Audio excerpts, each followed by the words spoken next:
ಹೇಳ್ತಾ ಮಗು ಮಾತಾಡ್ತೇವೆ. ಈಗ ನಾವು ಏನಾಗುತ್ತೆ ಅಂದರೆ ನಾವು ಹಿಂದಿನ ಈಗ 10 ವರ್ಷದಿಂದ ನಾವು ಮಾಡ್ತಾ ಇರೋದಕ್ಕೂ ಈಗಿನ ಇದಕ್ಕೂ ಗಿಡಗಳಲ್ಲಿ ಕಳೆ ಒಂಥರ ಮುಖ ಚಿಕ್ಕ ಮಕ್ಕಳಲ್ಲಿ ಹೆಂಗೆ ಕಳೆ ಇರುತ್ತೆ ಆ ಥರ ಈ ಗಿಡದಲ್ಲಿ ಸ್ಟ್ರೆಂತಲ್ಲಿ ಅಂದರೆ ಕ್ವಾಲಿಟಿ ಈ ಥರದ್ದು ಒಂದು ನಮಗೆ ಎಫೆಕ್ಟಿವ್ ಕಾಣ್ತಾ ಇದೆ.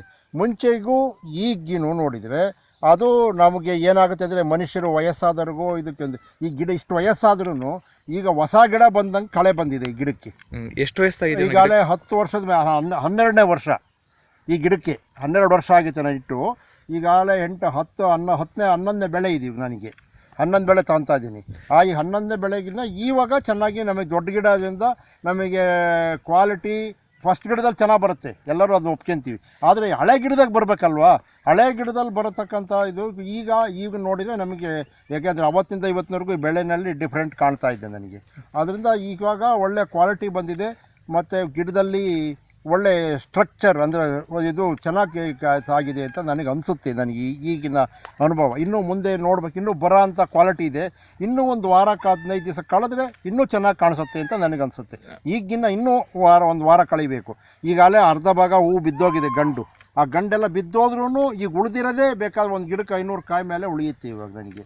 ಅದು ಬೇಕಾದಷ್ಟು ಒಂದು 60-70 kg ಮೇಲೆ ಒಂದು ಗಿಡಕ್ಕೆ ನಮಗೆ ಸಿಕ್ಕುತ್ತೆ. ಅವಾಗ ಇದು ಮಾಡಿ ಅದನ್ನು ಕ್ವಾಲಿಟಿ ಮೇಂಟೈನ್ ಮಾಡಿದರೆ, ಸೈಜ್ ಮೇಂಟೈನ್ ಮಾಡಿದರೆ ಆವಾಗ ಅದ್ರದ್ದು ಇದನ್ನು ನಮಗೆ ಚೆನ್ನಾಗಿ ಇದಾಗುತ್ತೆ ಅಂತ ನನಗೆ ಅನಿಸುತ್ತೆ ಇವಾಗ ನೋಡಿದರೆ. ಹಾಕಿದ್ದಕ್ಕೂ ಇದಕ್ಕೂ ಏನು ವ್ಯತ್ಯಾಸ ಅಂತ ಹೇಳ್ತೀರಾ? ಹಾಕಿದ್ದಕ್ಕೆ ಈಗ ನಾನು ಕೆಲವು ಗಿಡನ ನಾನು ಅದನ್ನೇ ಪರೀಕ್ಷೆ ಮಾಡಬೇಕು ಅಂತ ಎಲ್ಲರೂ ಹೇಳಿದ್ನ ಮಾಡಬಾರ್ದು ಅಂತ ನಂದು ಒಂಥರ ಸ್ಪೆಷಾಲಿಟಿ. ನಾನೇನು ಮಾಡಿದೆ, ಅರ್ಧ ಗಿಡಕ್ಕೆ ಹಾಕಿ ಅರ್ಧ ಗಿಡಕ್ಕೆ ನಿಲ್ಲಿಸಿದ್ದೆ ನಾನು ಅದಕ್ಕೂ ಇದಕ್ಕೂ ಡಿಫ್ರೆಂಟ್ ಕಂಡಾಗ ಎಲ್ಲರೂ ಬಂದವ್ರು ಕೇಳೋರು, ಯಾಕೆ ಈ ಗಿಡ ಹಿಂಗದವೆ, ಯಾಕೆ ಹಿಂಗದವೆ ಅಂತ. ಅದು ನಾವು ಇನ್ನೂ ಏನೂ ಮಾಡೋಕ್ಕಾಗಿಲ್ಲ, ನಾನು ನಿಲ್ಲಿಸಿದ್ದೀನಿ ಹಂಗೆ ಅಂತ ಹೇಳ್ತಿದ್ದೆ. ಅದು ನನಗೆ ಗೊತ್ತಾಯ್ತು. ಆ ತಕ್ಷಣವೇ ಆಳುಗಳು ಪ್ರಾಬ್ಲಮ್ಮು ಏನೋ ಒಂದು ಪ್ರಾಬ್ಲಮ್ ಆಗಿ ಒಂದು ಪಟ್ಟೆ ಹಂಗೆ ನಿಲ್ಲಿಸಿದ್ದೆ. ಅದು ಒಂದು ಏನಾಯ್ತು ಅಂದರೆ ನನಗೆ ಪರೀಕ್ಷೆ ಮಾಡ್ದಂಗೆ ಆಗುತ್ತೆ ಅಂತ ನಿಲ್ಲಿಸ್ಬಿಟ್ಟೆ ಅದನ್ನು ಹಂಗೇನೆ. ಆವಾಗ ನನಗೆ ಅದಕ್ಕೂ ನಮಗೆ ಏಕೆಂದರೆ ನಾವು ಇವತ್ತು ನೋಡ್ತಿದ್ದೀವಲ್ಲ, ಈಗ ನೋಡಿ ಆ ಕಡೆ ಗಿಡಕ್ಕೂ ಬೇರೆ ಗಿಡಗಳೆಲ್ಲ ನೋಡ್ತಾ ಹೋದ್ರಾಗೆ ಈಗ ಇಷ್ಟು ದೊಡ್ಡ ಗಿಡ ಇದ್ದಾವೆ, ಇಷ್ಟು ವಯಸ್ಸಾಗಿದ್ದಾಗ ಇಷ್ಟು ಕಾಯಿ ಎಲ್ಲ ಚೆನ್ನಾಗಿ ಕಾಯಿ ಬರ್ತಾಯಿದೆ, ಇದೆಲ್ಲ ಸೈಜ್ ಬರ್ತಾಯಿದೆ, ಇದು ಒಳ್ಳೆ ಕ್ವಾಲಿಟಿ ಬರುತ್ತೆ, ಇದೆಲ್ಲ ಬರ್ತಾಯಿದೆ. ಅದರಿಂದ ನಮಗೆ ಅನಿಸುತ್ತೆ ಒಳ್ಳೆ ಪರವಾಗಿಲ್ಲ ಅನಿಸುತ್ತೆ. ಇದನ್ನು ಮೇಂಟೈನ್ ಮಾಡಬೇಕು ನಾನು ಇವಾಗ. ಅದನ್ನು ಮೇಂಟೈನ್ ಮಾಡ್ಕೊಂಡು ಹೋದರೆ ಈಗ ಕಾಯಿ ಬಂದರೆ ಮೇಂಟೈನ್ ಮಾಡೋಕ್ಕೆ ಸುಲಭ, ಕಾಯೇ ಕಟ್ಟದೇ ಇದ್ರೆ ನಾವೇನು ಮೇಂಟೈನ್ ಮಾಡೋಕ್ಕಾಗಲ್ಲ. ಹೌದು, ಯಾಕೆಂತಂದರೆ ಹಾಗೆ ನಮಗೆ ಗಿಡ ಹೂ ಬಿಡಬೇಕೇ ಹೊರತು ಬಿಡ್ಸೋಕ್ಕಾಗಲ್ಲ. ಆ ಬಿಟ್ಟಿದ್ದನ್ನು ಉಳಿಸ್ಕೋಬೋದು ನಾವು. ಆ ಬಿಟ್ಟಿರೋದನ್ನು ಬಿಡೋದಕ್ಕೆ ಚೆನ್ನಾಗಿ ಅದಕ್ಕೆ ನಮಗೆ ತಾಕತ್ತು ಕೊಟ್ಟಂಗಾಗೈತೆ. ನಾವು ನಿಮ್ಮ ಪ್ರಾಡಕ್ಟ್ ಐತೆ, ಆ ಪ್ರಾಡಕ್ಟ್ ಉಪಯೋಗಿಸಿದ ಮೇಲೆ ಫಸ್ಟ್ ಗಿಡ ಬಂದಾಗ ಚೆನ್ನಾಗಿ ಕಪ್ಪಾಯಿತು. ಕೆಲವು ಗಿಡಗಳು ಒಣಗಿದವು ನೋಡಿ, ಅಲ್ಲೊಂದು ಗಿಡ ಒಣಗ್ತಾ ಇತ್ತು, ಅದು ಚಿಗುರು ಬರ್ತಾ ಇದೆ ನೋಡಿ, ಅಲ್ಲ ಆ ಗಿಡದಲ್ಲಿ ಎದುರಿಗೆ ನಿಮ್ಗೆ ಕಾಣ್ತಾ ಇದ್ದಾರೆ, ಆ ಗಿಡ ಒಣಗಿತ್ತು. ಅದು ಪೌಡ್ರ ನಾವು ಅದನ್ನು ಲಿಕ್ವಿಡ್ ಕೊಟ್ಟ ಮೇಲೆ ಆ ಗಿಡ ಚಿಗುರು ಬರ್ತಾ ಇತ್ತು ಇವಾಗ. ಯಾಕೆ ಅಂತಂದರೆ ಅದು ಇದರಲ್ಲಿ ತಾಕತ್ತಿದೆ ಅನ್ನಂಗಾಯಿತು. ಯಾಕೆಂದರೆ ನಾವು ಆ ಗಿಡಕ್ಕೆ ನಾವು ಹೇಳ್ಕೊಟ್ಟಿಲ್ಲ, ಅದು ತನ್ನಟ್ಟಿ ತಾನೇ ಬಂದಾಗ ಆವಾಗ ನಿಮ್ಮ ಪ್ರಾಡಕ್ಟು ಅಥವಾ ನಾವು ಹಾಕಿರ್ತಕ್ಕಂಥ ಗೊಬ್ಬರದ್ದು ಅದಕ್ಕೇನೋ ಒಂದು ಎಫೆಕ್ಟ್ ಆಗಿದೆ. ಅದೇನಾಗಿದೆ ಅಂತ ನನಗೂ ಗೊತ್ತಿಲ್ಲ, ಆದರೆ ಒಂದು ಎಫೆಕ್ಟ್ ಸಿಕ್ಕಿದೆ ಅದಕ್ಕೆ ನನಗೆ ಅನಿಸುತ್ತೆ. ಅದು ನಿಮ್ಮ ಅನಿಸಿಕೆ ಇದರಲ್ಲಿ ಏನಿದೆ ಚಂದ್ರಪ್ಪ ಅವರೇ, ಇದನ್ನ ಸ್ವಲ್ಪ ಹೇಳ್ತೀರಾ? ಏನು ಅನಿಸಿಕೆ ಅಂತಂದರೆ ಬೆಳೆಸಿದ್ದಕ್ಕೂ ಮತ್ತೆ ಈಗ ಬಂದಿರೋ ಇದಕ್ಕೂ ಈಗ ನಮಗೆ ಖುಷಿ ಅನಿಸುತ್ತೆ. ಯಾಕೆ ಅಂತಂದರೆ ನಾವು ಕಷ್ಟದಲ್ಲಿದ್ವಿ. ಈಗ ಇಲ್ಲಿನವರೆಗೂ ನೋಡಿದರೆ ಇಷ್ಟು ದಿನ ಕಾಯಿ ಬರಲಿಲ್ಲ, ಹೂ ಬರಲಿಲ್ಲ ಅನ್ನೋದೊಂದು ನಮ್ಮ ತಲೆಗೆ ಹೊರೆಯೋದು. ಅದನ್ನೇನು ನಾವು ಏನೆಲ್ಲ ಬೇರೆ ಪ್ರಾಡಕ್ಟ್ಗಳು ಉಪಯೋಗಿಸಿದ್ರೆ ಬರಲ್ಲ, ಕಷ್ಟ ಗೊತ್ತು ಅದನ್ನು. ಆದರೆ ಇದೊಂದು ಪ್ರಾಡಕ್ಟ್ ಬಂದಾಗ ತನ್ನಟ್ಟಿ ತಾನೇ ಗಿಡ ತಾಕತ್ತಾದಾಗ ಅವನಿಗೆ ಕೆಲಸ ಮಾಡೋ ಬರಬೇಕು ಅಂತ ಹುಮ್ಮಸ್ ಹೆಂಗೆ ಬರುತ್ತೋ ಹಂಗೇನೆ ಗಿಡಕ್ಕೆ ತಾಕತ್ತು ಬಂದಾಗ ಅದು ತನ್ನಟ್ಟಿ ತಾನೇ ಹೂ ಬಿಡುತ್ತೆ ಅಥವಾ ಕಾಯಿ ಬರುತ್ತೆ, ಅದು ಕಚ್ಚುತ್ತೆ. ಆದರೆ ಮನುಷ್ಯ ಆರೋಗ್ಯನೇ ಇಲ್ದಿದ್ರೆ ಅವನು ಹೆಂಗೆ ಬರೋಕ್ಕೆ ಕೆಲಸ ಮಾಡೋದಕ್ಕಾಗಲಿ ಅಥವಾ ಒಂದು ಜರ್ನಿ ಮಾಡೋಕ್ಕಾಗಲಿ ಅಥವಾ ಯಾವುದೋ ಒಂದು ಕೆಲಸ ಹೇಳಿದ್ರೆ ಅವ್ನು ಮಾಡೋಕ್ಕೆ ಹುಮ್ಮನಸ್ಸಿರೋದಿಲ್ಲ.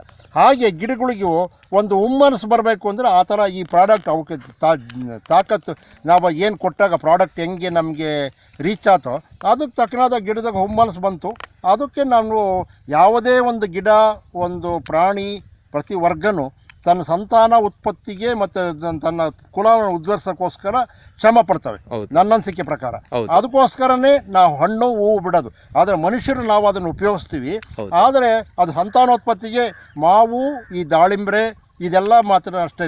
ಸಂತಾನೋತ್ಪತ್ತಿನ ಜೀವ ಹೋದ್ರೂ ಸಂತಾನ ಬಿಟ್ಟು ಸಾಯಬೇಕು ಅಂತ ಸಾಯ್ತದೆ. ಅದಕ್ಕೋಸ್ಕರ ಇದೂ ಅಷ್ಟೇ, ಈ ದಾಳಿಂಬ್ರೆ ಗಿಡನೂ ಹಂಗೆ.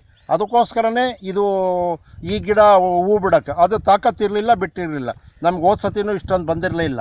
ಈಗ ಮೊದಲನೇ ವರ್ಷ ಬಂತು, ಸಣ್ಣ ಗಿಡ ಇದ್ದು ಕಮ್ಮಿ ಇತ್ತು. ಈಗ ದೊಡ್ಡ ಗಿಡ ಇಷ್ಟೊಂದು ಬಿಡಬೇಕಾದ್ರೆ ಅದು ತಾಕತ್ತು ಸಿಕ್ಕಿದೆ ಅಂತ ನನಗೆ ಅನಿಸುತ್ತೆ ಇವಾಗ ನೋಡಿದರೆ. ನೀವು ಬೇರೆ ರೈತರಿಗೆ ಏನಾದ್ರು ಸಜೆಷನ್ ಮಾಡೋದಿದೆಯಾ ಇದರಿಂದ? ಅಂದರೆ ಈಗ ನಾವೆಲ್ಲ ಏನಾಗುತ್ತೆ ಅಂದರೆ, ಈಗ ನಮ್ಮಲ್ಲಿ ಮಾರ್ಕೆಟಲ್ಲಿ ಬೇಕಾದಷ್ಟು ಪ್ರಾಡಕ್ಟ್ಗಳು ಬೇಕಾದಷ್ಟು ಜನ ಬರ್ತಾರೆ. ನಾನು ಭಾಳ ನೋಡಿದ್ದೀನಿ. ಆದರೆ ಏನಾಗುತ್ತೆ ಅಂದರೆ, ಕೆಲವರು ಜನ ಅವ್ರವ್ರ ಸ್ವಾರ್ಥಕ್ಕೋಸ್ಕರ ಅವ್ರವ್ರ ಇದಕ್ಕೋಸ್ಕರ ಹೇಳೋಗ್ತಾರೆ. ಆದರೆ ನಾವು ಯಾವುದನ್ನು ಪರೀಕ್ಷೆ ಮಾಡಿ ಅನುಭವ ಪಟ್ಕೋಬೇಕು ಅಂತ ನನ್ನ ಅನಿಸಿಕೆ ಅನ್ಸುತ್ತೆ. ಸರಿ. ಯಾಕೆಂದರೆ ಯಾರ್ದೋ ಹೇಳೋ ಮಾತು ನಾವು ಕೇಳೋಕ್ಕಿನ್ನ ನಮ್ಮ ಅನುಭವ ಇದಕ್ಕೆ ಸಿದ್ಧ ಅಂತ. ಯಾವುದೋ ವಿಜ್ಞಾನಿಗಳು ಒಂದು ಹೇಳಿದಾಗ ಅದನ್ನು ಕೇಳ್ಬೋದು, ಅವರು ಪುಸ್ತಕದ ಓದಿರ್ಬೋದು. ನಾವು ಕರ್ಮ ಮಾಡಿ ನಾವು ಅದನ್ನ ಅನುಭವ ಗಳಿಸಿದ್ದೀವಿ. ಯಾವ ರೈತನಿಗೂ ಒಂದು ಅನುಭವ ಇದೆ. ಅದಕ್ಕೆ ಅವನು ಏನು ಮಾಡಬೇಕು ಅಂದರೆ ಅದನ್ನು ಪರೀಕ್ಷೆ ಮಾಡಿ ಅನುಭವಿಸಿ ಇದಕ್ಕೆ ನಾವು ಇದು ಮಾಡಬೇಕು ಅಂತ ನನ್ನ ಅನಿಸಿಕೆ ಅನಿಸುತ್ತೆ. ನಿಮ್ಮ ಪರೀಕ್ಷೆ ಫಲ ಏನು ಹೇಳ್ತೀರಾ ರೈತರಿಗೆ ಅಂತಂದರೆ, ಈಗ ನನ್ನ ಅನಿಸಿಕೆ ಪ್ರಕಾರ ಒಳ್ಳೆ ರಿಸಲ್ಟ್ ಇದೆ ಅಂತ ನನಗಂತೂ ಅನಿಸುತ್ತೆ. ಯಾಕೆಂದರೆ ನನ್ನ ಹಳೆ ಗಿಡಕ್ಕೆ ಹಿಂಗೆ ಬಂದಿದೆ, ಒಂದು ಹೊಸ ಗಿಡಕ್ಕಾದ್ರೆ ಇನ್ನೂ ಚೆನ್ನಾಗಿ ಬರುತ್ತೆ, ತಾಕತ್ತು ಬರುತ್ತೆ ಅಂತ. ಸರಿ. 10-11 ವರ್ಷದ ಹಳೆ ನಾನು ಕೀಳಬೇಕು ಅಂತ ಇದ್ದೆ. ಈಗ ಈ ತಿಂಗಳಲ್ಲಿ ನೋಡಿಬಿಟ್ಟು ಪ್ರಾಡಕ್ಟ್ ಬರದೇ ಇದ್ದರೆ ಎಲ್ಲರೂ ಕೀಳ್ಸು ಅಂತ ಹೇಳಿರು. ನಾನು ಇದೊಂದು ಬೆಳೆ ನೋಡಬೇಕು ಅಂತೆಲ್ಲ ಇದು ಮಾಡಿದೆ. ಅದೇನೋ ನೀವು ಸಿಕ್ಕಿರಿ, ನನಗೆ ಇಬ್ಬರೊಂದು ಪ್ರಾಡಕ್ಟ್ ಸಿಕ್ತು. ಆದ್ದರಿಂದ ಹಾಕಿದ್ದೀನಿ. ಇನ್ನೂ ಒಂದು ಸರಿ ಇನ್ನೂ 2 ವರ್ಷ ಉಳಿಸ್ಕೋಬೋದಲ್ವಾ ಅನ್ನೋ ಒಂದು ಹುಮ್ಮನಸ್ಸು ಬಂದಿದೆ ನನಗೆ. ಕಂಟಿನ್ಯೂ ಮಾಡಬಹುದು ಅಂತವ ನನಗೆ ಅನ್ಸುತ್ತೆ. ಯಾಕೆಂತಂದರೆ ಹಳೆ ಗಿಡದಲ್ಲೇ ನಾನು ಇಷ್ಟೊಂದು ಬೆಳೆ ತಗೊಂಡಾಗ ಯಾಕೆ ಗಿಡಕ್ಕೆ 10 ಗಿಡ 50 ನಾವು ಹೊಸ ಗಿಡ ಮಾಡಬಾರ್ದು, ಇದಕ್ಕೆ ಒಂದು 2-4 ಬಾಕ್ಸ್ ಬೇಕಲಿ ಬೇಕಾದಷ್ಟು ಆಯಿತು ಅಲ್ಲ.